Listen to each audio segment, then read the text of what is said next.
Hello and welcome to the Wolfchase Toyota Insider. I'm Jeff Brightwood alongside Brooks Monaghan and Coach another 2-0 weekend last week over at the Park Avenue campus. Let's start it off with a nice 5-0 win over UConn. Maybe the big goal was the goal with about 31 seconds remaining in the first half. Really pushed that momentum. Yeah, no, I thought that was an overall, it was a great performance for the kids. And as you know, we've talked about this, there are no easy wins, whether you're home or away in this conference. And to get a result of 5-0 is tremendous. They played you tough in that first half, but once you scored that second goal, got into the locker room, you guys came out firing on all cylinders. I thought I agree with that. You know, I wasn't, it wasn't like it was a bad first half, but we talked about even picking it up and trying to kill the game in the second half, and the girls came out with a lot of energy and were able to do that. So again, just.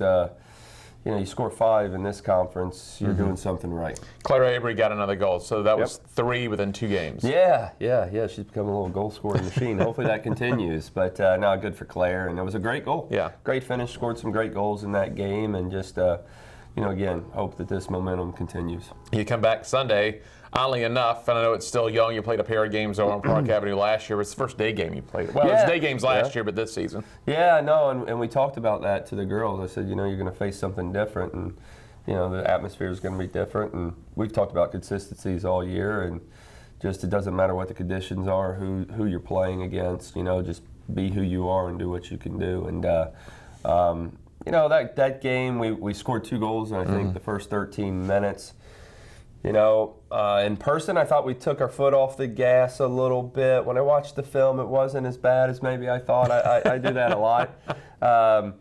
But, we did. We talked about at halftime, kind of re-energizing and really getting after them. And although we didn't score in the second half, I thought we put enough pressure on them to really kill the game. We did create several more opportunities. Unfortunately, we didn't score another goal or 2, but like I said, you take it and you move on to the next. Well, the way that Temple was playing you, it wasn't conducive to really rallying. So the 2 goals early on was huge. They were playing 5-6 back for most of the game, and it's hard to rally once you get those 2 goals. It was hard to break them down, and that's Temple. They're tough defensively, so it's Temple doesn't give up a lot of goals. So like I said, I mean.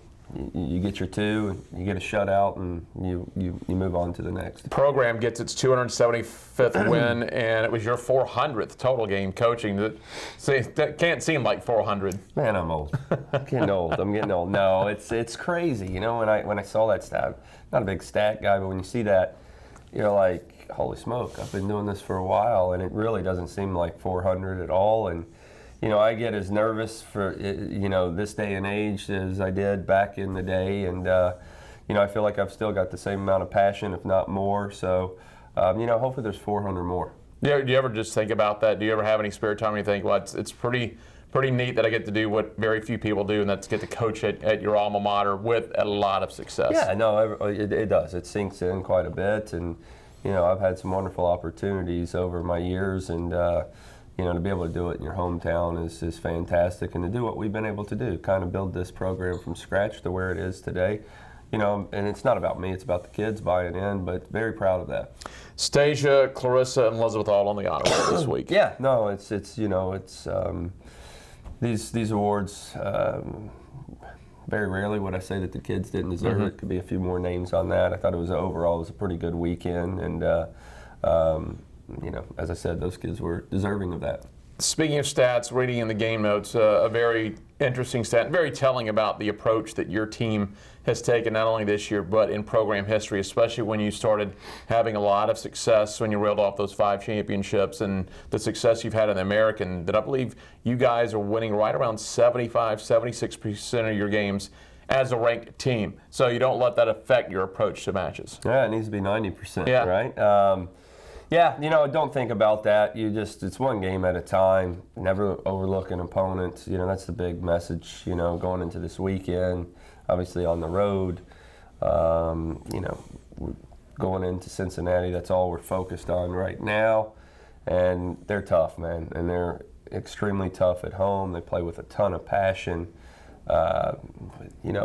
It's going to be a very, very difficult game come Thursday. And I always say it, we've got to be at our best, but we absolutely have to be at our best, and we've got to play our style of soccer, but at the same time, be able to match the intensity that Cincinnati has. So should be a good one. It's a little bit different looks because you're, I believe, on field turf for just the second time this season. Yeah. You know, I mean, the positive is you know, we have a lot of Canadians on our team, and they grow up playing on it. But it changes the game a little bit, and the ball bounces a little bit different. We were fortunate to train on turf today.